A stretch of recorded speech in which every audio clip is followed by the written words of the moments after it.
ఎంతోమంది ఇంజనీర్లు మన జేఏసీ ఇంజనీర్ల జేఏసీ స్థాపించిన వెంకటేశం గారు, దాని జేఏసీ చైర్మన్ ఉండే కో చైర్మన్ కిషన్ గారు, మహబూబ్ నగర్ సి ఖగేందర్ గారు, ప్రొఫెసర్ రాజ్యలక్ష్మి డిగ్రీ కాలేజ్ ప్రిన్సిపాల్గా పనిచేస్తున్నారు, ప్రొఫెసర్ కనకదుర్గ గారు, దంటు కనకదుర్గ గారు తెలంగాణ ఉద్యమంలో కలిసి పనిచేసిన సీనియర్ ప్రొఫెసర్ ఆమె.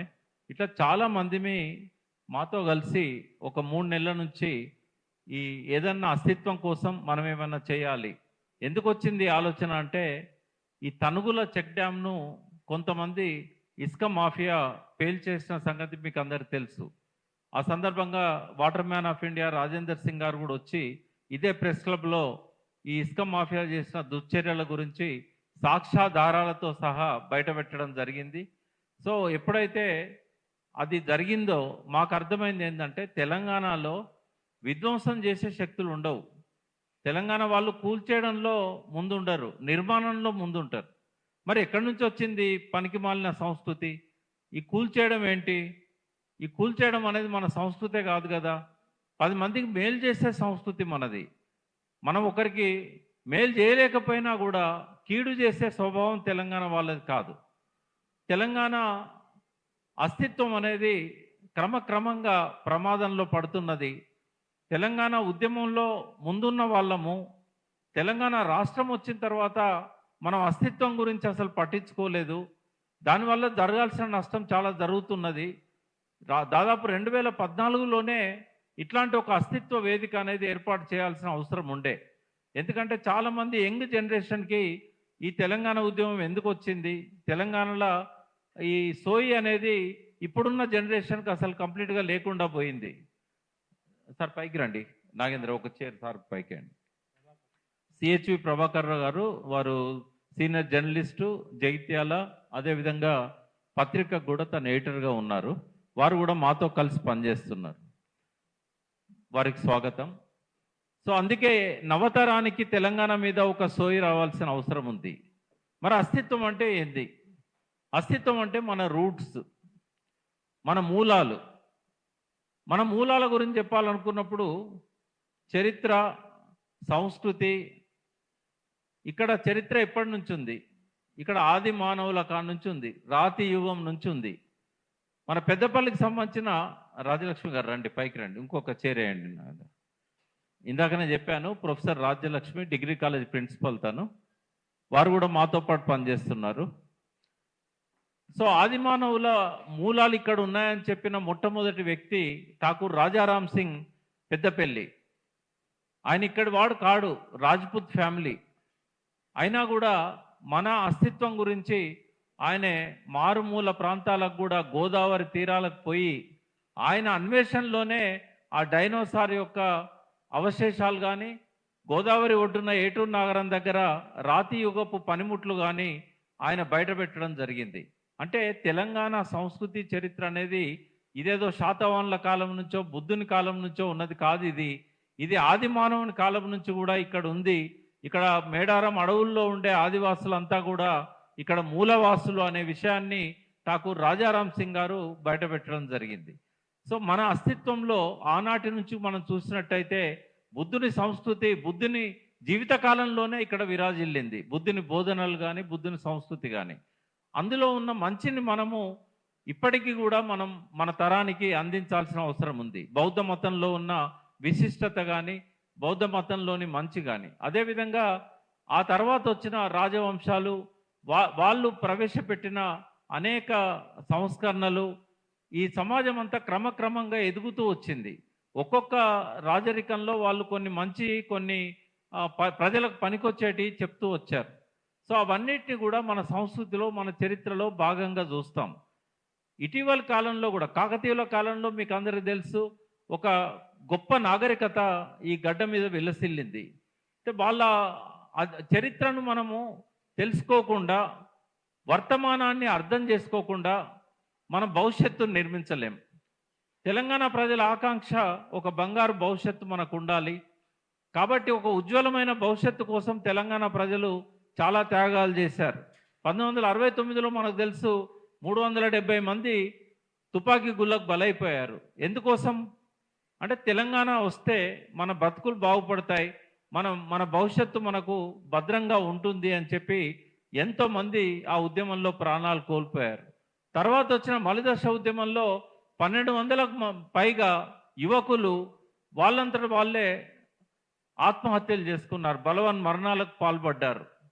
అది తెలంగాణ ఉద్యమ చరిత్రలో ఒక విషాద ఘట్టమే అయినా కూడా అది జరిగింది. ఎందుకోసం? ప్రజల కోసం ప్రాణం ఇచ్చే వాళ్ళు తెలంగాణ గడ్డ మీద ఉంటారు. ఈ విషయం అర్థం కావాలి ఈనాడు తరానికి. మీరు ఏ రాష్ట్రంలో చూడండి, ప్రజల కోసం, ప్రజల హక్కుల కోసం, ప్రజల జీవితాల కోసం తమంతట తాము ఆత్మార్పణ చేసుకునే వాళ్ళు మనకు ఎక్కడా కనబడదు, భారతదేశంలో కానీ ప్రపంచంలో కానీ. అది కేవలం తెలంగాణ గడ్డ మీదనే జరిగింది. తమిళనాడులో కూడా బలిదానాలు చేసుకుంటారు, కానీ అక్కడ నాయకుల కోసం చేసుకుంటారు. జయలలిత నిరాహార దీక్ష చేస్తే వాళ్ళు ఆత్మహత్యలు చేసుకుంటారు. కరుణానిధికి ఏమన్నా అవమానం జరిగితే వాళ్ళు ఆత్మహత్యలు చేసుకుంటారు. కానీ తెలంగాణలో ఏ నాయకుని కోసం ఎవరు ఆత్మహత్య చేసుకోరు, ప్రజల కోసం చేసుకుంటారు. అది ఇక్కడ సంస్కృతిలో ఉన్న ఒక విశిష్టత. ఇక్కడ వీరశైవం విలసిల్లింది. ఆనాటి నుంచి ఈనాటి వరకు రాజులు, రాజ్యాలు, పోరాటాలు ఇవన్నీ మన చరిత్రలో సమ్మిళితమై ఉన్నాయి. మన సంస్కృతి ఇలాంటి వాటి అన్నిటితోని ఒక రకంగా చెప్పాలంటే అది కలగాపులగమై ఇవాళ అందులో నుంచి మనం మంచిని ఏరుకోవాల్సిన పరిస్థితి మనకు వస్తుంది. కాబట్టి ఈ సాంస్కృతిక జీవధారలో మనకి ఇక్కడ హైదరాబాద్ అనేది 1591 ఆ ప్రాంతంలో 400 సంవత్సరాల కింద ఇక్కడ హైదరాబాద్ అనేది ఏర్పడ్డది. 430 సంవత్సరాల కింద హైదరాబాద్ ఒక విశిష్టమైన సంస్కృతిగా మనకు కనబడుతుంది. ఇక్కడ భారతదేశంలోని అన్ని ప్రాంతాల నుంచి ఇక్కడ ప్రజలు వచ్చి ఇక్కడ నివసిస్తూ ఉంటారు. ఇక్కడ రాజస్థాన్ నుంచి, అక్కడి నుంచి వచ్చిన లంబాడీస్ కావచ్చు, అక్కడి నుంచి వచ్చిన రాజ్పుతులు కావచ్చు, ఉత్తర భారతదేశం నుంచి, మధ్య భారతదేశం నుంచి వచ్చిన లోధీస్ కావచ్చు, ఇక్కడ మార్వార్ ప్రాంతం నుంచి వచ్చిన జోధ్పూర్ ఆ ప్రాంతం నుంచి రాజస్థాన్లో మార్వాడీస్ వచ్చారు. ఇట్లా అనేక రకాల జాతులు, తెగలు, కులాలు ఎక్కడెక్కడి నుంచో వచ్చి హైదరాబాద్లో ఇవాళ ఒక 300-400 సంవత్సరాలుగా స్థిర నివాసాలు ఏర్పాటు చేసుకొని ఉన్నారు. వాళ్ళకు అనేక తరాలు ఇక్కడే పుట్టి పెరుగుతున్నారు. వాళ్ళంతా కూడా తెలంగాణ అస్తిత్వంలో ఒక భాగం అయినారు. కాబట్టి ఈ అస్తిత్వం అనేది కేవలం ఇక్కడ పుట్టిన వాళ్ళ కోసము, ఏదో ఇప్పటి తరం కోసమే కాదు. ఇది ఈ తరతరాలుగా వస్తున్న ఈ సాంస్కృతిక జీవధార. దాన్ని అర్థం చేసుకోవడం ఎట్లా? ఇటీవల కొన్ని ఉద్యమాలు వచ్చినాయి. వేరే ప్రాంతం వాళ్ళకు వ్యతిరేకంగా గోబ్యాక్ అని వచ్చింది, వాళ్ళు వృత్తులు చేసుకోవద్దని వచ్చింది. ఇలాంటి వాటి మీద ఒక అవగాహన అనేది రావాల్సిన అవసరం ఉన్నది. ఏది మనం పర్మిట్ చేద్దాము, ఏది మనం పర్మిట్ చేయకూడదని. అట్లా అదేవిధంగా పక్కనున్న ఆంధ్ర ప్రాంతం నుంచి కూడా ఇక్కడ రాజధాని అయిన తర్వాత కావచ్చు, లేదా నీటి వసతి ఉన్న ప్రాంతాలు ఇక్కడ ఉండడం వల్ల దాదాపు 100 సంవత్సరాలుగా అక్కడి నుంచి వచ్చి స్థిరపడ్డ వాళ్ళు ఉన్నారు. ఇక్కడ ఎన్నో గుంటూరు పల్లెలు ఉన్నాయి. సరే, తెలంగాణ ఉద్యమంలో కొంత ఆవేశాలు రాజుకున్నా కూడా మరి ఇప్పుడు తెలంగాణ వచ్చిన తర్వాత ఆ ప్రజల పట్ల మనం ఎట్లుండాలి? ఇప్పుడు మనం వేదిక మీదకి పాపారావు గారిని పిలిచాం. వారు తెలంగాణ అస్తిత్వంలో ఒక భాగం అయ్యారు. వారు ఇక్కడే ఉంటున్నారు, ఇక్కడ గాలి పీలుస్తున్నారు, ఇక్కడ నీళ్లు తాగుతున్నారు, ఇక్కడ మట్టిలో నుంచి వచ్చిన అన్నం తింటున్నారు. మరి ఇలాంటి వాళ్ళందరి విషయంలో అస్తిత్వం అనేది ఒక ప్రశ్నార్థకంగా మారకూడదు. కాబట్టి ఇవన్నిటి మీద మనము భవిష్యత్తులో మనం ఒక అవగాహన ఏర్పాటు చేసుకోవడమే కాకుండా మన భవిష్యత్ తరాలకు, ఇప్పుడున్న యువతరానికి కూడా ఈ అస్తిత్వ సోయి కల్పించాల్సిన అవసరం ఉన్నదని భావించినాం. మేమందరం కలిసి అనేక జూమ్ మీటింగ్స్లలో అస్తిత్వం మీద చర్చలు చేశాం. వాటన్నిటినీ ఒక సంకలనంగా రేపు 19వ తారీఖున తెలంగాణ అస్తిత్వం అనే పేరుతోని కె శ్రీనివాస్ గారు కానీ, రామోజీ హరగోపాల్ గారు, మామిడి హరికృష్ణ గారు, ఇట్లా సుక్కిరెడ్డి నారాయణ రెడ్డి గారు, ఇంకా కొంతమంది మిత్రులు, మన ఈమని శివనాగిరెడ్డి గారు, వీళ్ళందరూ రాసిన వ్యాసాలతోని ఇంకా పూర్వం కూడా కొంతమంది అస్తిత్వం మీద రాశారు. ఆ వ్యాసాలు అన్నిటితో పాటుగా శ్రీధర్ దేశపాండే గారు, రవీందర్ గారు, వీరు రాసిన ఆ వ్యాసాలన్నిటినీ ఒక సంకలనంగా పుస్తకావిష్కరణ కూడా ఆ రోజు ఉంటుంది 19వ తేదీన. దాంతోపాటుగా మరో శ్రీకృష్ణ కమిటీ నివేదిక అని చెప్పి పిసి ఘోష్ గారు వారి విచారణ సందర్భంగా వారి ఫైండింగ్స్ ఏంటి, అందులో ఉన్న లోపాలు ఏంటి అనే విషయం మీద శ్రీధర్ దేశపాండే గారు రాసిన మరో శ్రీకృష్ణ కమిటీ నివేదికను కూడా రేపటి 19వ తేదీ మీటింగ్లో ఆవిష్కరించబోతున్నాం. ఈ 2 పుస్తకావిష్కరణలతో పాటుగా తెలంగాణ అస్తిత్వ వేదిక ఆవిర్భావాన్ని కూడా అదే రోజు పైడి జయరాజ్ హాల్ రవీంద్ర భారతిలో ఉదయం 10 గంటల నుంచి 1 గంట వరకు జరిగే సమావేశంలో ఆ అస్తిత్వ వేదిక ఆవిర్భావాన్ని కూడా ప్రకటించబోతున్నాం. అయితే ఈ సమావేశానికి మేము ఒక లైఫ్ టైం అచీవ్మెంట్ అవార్డు మా మీటింగ్లో ఇవ్వాలని అనుకున్నాము. దానికి మేము ఎంపిక చేసిన వ్యక్తి తెలంగాణ గర్వపడే ఒక సీనియర్ జర్నలిస్టు ఎస్ వెంకటనారాయణ గారు. వారు దాదాపుగా 60 సంవత్సరాల నుంచి ఢిల్లీలో ఉన్నారు. వారు కమలాపురం అనే మారుమూల పల్లెల్లో వికసించిన ఒక పద్మం తెలంగాణకి ఒక గొప్ప ఆభరణం. సో వారు ఇందిరాగాంధీ దగ్గర నుంచి, రాజీవ్ గాంధీ దగ్గర నుంచి ఇప్పుడు రాహుల్ గాంధీ వరకు కూడా, మోడీ వరకు కూడా, ప్రధానమంత్రులకు కూడా సలహాలు ఇవ్వగలిగే వ్యక్తి ఈ తెలంగాణ గడ్డ మీద పుట్టినందుకు మనందరం గర్వపడాలి. వారిని ఆ రోజు ఆహ్వానించి ప్రత్యేకంగా లైఫ్ టైం అచీవ్మెంట్ అవార్డు ఇచ్చి సత్కరించాలని తెలంగాణ అస్తిత్వ వేదిక భావించింది. అదేవిధంగా చక్రపాణి గారు, మనందరూ తెలుసు, గంటా చక్రపాణి గారు ఎప్పుడు తెలంగాణ అస్తిత్వం మీద, తెలంగాణ సమకాలీన రాజకీయాల మీద విశ్లేషిస్తారు. గతంలో సక్సెస్ఫుల్గా పబ్లిక్ సర్వీస్ కమిషన్ చైర్మన్గా, మొట్టమొదటి తెలంగాణ పబ్లిక్ సర్వీస్ కమిషన్ చైర్మన్గా పనిచేసి విరమణ అనంతరం ఇప్పుడు మళ్ళీ ఓపెన్ యూనివర్సిటీలో వైస్ ఛాన్సలర్గా ఉన్నారు. వారి చేతుల మీదుగా ఈ సత్కారాన్ని వెంకటనారాయణ గారు పొందబోతున్నారు. వారితో పాటుగా ఈ సమావేశానికి వ్యాసాలు రాసిన, ఆర్టికల్స్ రాసిన కె శ్రీనివాస్ లాంటి వాళ్ళందరినీ కూడా మేము ఆహ్వానించాం.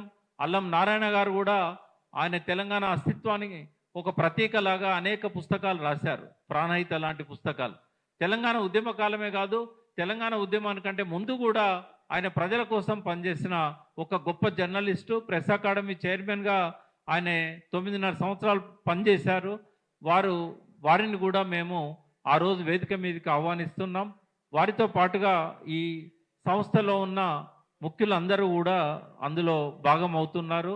ఈ అస్తిత్వ సోయి కల్పించాలనే మా ఈ ప్రయత్నాన్ని తెలంగాణ సమాజం ఆదరిస్తుందని, గౌరవిస్తుందని మేము భావిస్తున్నాం. అదేవిధంగా వేదిక మీద ఉన్న బుచ్చన్న లాంటి వాళ్ళు, అదేవిధంగా మీలో ఉన్న చాలామంది జర్నలిస్టులు కూడా మాతో పాటుగా మీరు కలిసి రావాలని మేము కోరుతున్నాం. జర్నలిస్టుగా మేము ఇప్పటిదాకా బుచ్చన్న జర్నలిస్ట్గానే చూసినాం, కానీ మా జూమ్ మీటింగ్లలో ఆయన ఇన్పుట్స్ చూసినప్పుడు ఒక ఫిలాసఫర్గా, అంటే తెలంగాణలో తత్వవేత్తలు చాలా తక్కువ మంది ఉన్నారు, వ్యాఖ్యాతలు చాలా ఎక్కువ మంది ఉన్నారు. నేను వ్యాఖ్యాతనే కానీ నేను తత్వవేత్తను కాదు. కానీ నేను యూనివర్సిటీలో డిస్టింక్షన్ తత్వశాస్త్రంలో, అంటే మనం చదివింది ఒకటవుతుంది, మనం చేసేది ఒకటవుతుంది. బుచ్చన్నను ఒక జర్నలిస్ట్గా చూసాం, కానీ ఆయన లోపల ఒక గొప్ప తత్వవేత్త ఉన్నాడు. మేము ఈ అస్తిత్వ వేదిక పెట్టకపోతే ఆయన లోపల ఉన్న ఆ తత్వవేత్త బయటకు వచ్చేవాడే కాదు. సో ఇలా ఎంతోమంది మనకు మట్టిలో మాణిక్యాల్లాగా తెలంగాణ మట్టిలో ఎంతోమంది గొప్ప వాళ్ళు ఉన్నారు. వాళ్ళందరినీ ఈ వేదిక మీదకి మేము ఆహ్వానిస్తున్నాం. సో మీరు కూడా, మీడియాకు కూడా మేము ఆహ్వానిస్తున్నాం.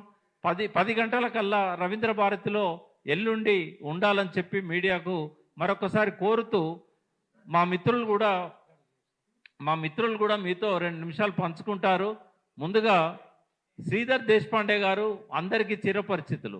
అస్తిత్వం గురించి ఎట్లా ప్రమాదం ఏర్పడ్డది, కేవలం తెలంగాణ తల్లి చేతుల్లో నుంచి బతుకమ్మ మాయమైనందుకే అస్తిత్వం కాదు, ఇవాళ జలవనరులు ఎట్లా తరలించుకుపోతున్నారు, మన నీళ్లు మనకు కావాలని గద్దర్ గలమెత్తాడు. మా నీళ్లు మాకే, మా భూములు మాకే, మా నిధులు మాకే అని చెప్పి గద్దర్ ఎక్కడున్నా కూడా ఆ నినాదం ఇచ్చేవాడు. కానీ ఇవాళ మా నీళ్లు మాకు కాకుండా పోతున్నాయి, తెలంగాణ వచ్చినా కూడా నీళ్లను కాపాడుకోలేకపోతున్నాం. దాని మీద మీకు శ్రీధర్ దేశపాండే గారిని వివరించాల్సిందిగా కోరుతున్నాను. అదేవిధంగా మన అస్తిత్వం మీద ఎట్లా అటాక్ జరుగుతుందో, తెలంగాణ అస్తిత్వం మీద నిన్న మధ్యాహ్నమే మనం చూసాం. లోకసభ సాక్షిగా 542 మంది ఎంపీల సాక్షిగా ఆ తేజస్వి సూర్య అనే బీజేపీ ఎంపీ పాకిస్తాన్తో పోల్చినప్పుడు, పాకిస్తాన్ విభజనతోని ఆంధ్ర రాష్ట్ర తెలంగాణ విభజనను పోల్చినప్పుడు ఒక్క గొంతు పెగలలేదు. ఆడ 8 మంది బీజేపీ ఎంపీలు తెలంగాణ నుంచి ఉన్నారు, 8 మంది కాంగ్రెస్ నుంచి ఉన్నారు. అందరూ కూడా నిద్రపోతున్నారా, లేకుంటే వాళ్ళ లోపల ఆవేశం చచ్చిపోయిందా? ఇట్లా మన అస్తిత్వం మీద నిరంతరం అటాక్స్ జరుగుతూ ఉంటే, మొన్న ఆంధ్ర ఎంపీ కూడా ఇష్టం వచ్చినట్టుగా మాట్లాడాడు. చంద్రబాబు నాయుడు ఏమో తెలంగాణ ఉద్యమం నా బ్రెయిన్ చైల్డ్ అన్నాడు. చంద్రబాబు నాయుడే అడ్డుపడకపోతే ఇంతమంది చనిపోయే వాళ్ళ 1200 మంది. ఈ పాపాలన్నిటికీ బాధ్యత వహించాల్సిన చంద్రబాబు నాయుడు తెలంగాణ నా బ్రెయిన్ చైల్డ్ అంటే కూడా తెలంగాణ సమాజంలో స్పందన లేదు. మళ్ళొక్కసారి ఉద్యమ స్ఫూర్తిని చూపెట్టాల్సిన సమయం ఆసన్నమైంది. కాబట్టే మరొక్కసారి గతంలో ఉద్యమకారులుగా మా బాధ్యతను మేము గుర్తించాం. కాబట్టే ఇవాళ సీతారామరావు కానీ మేము కానీ అందరం ముందుకొస్తున్నాం. మీరు కూడా జర్నలిస్టులు తెలంగాణ ఉద్యమంలో గొప్ప పాత్ర నిర్వహించారు.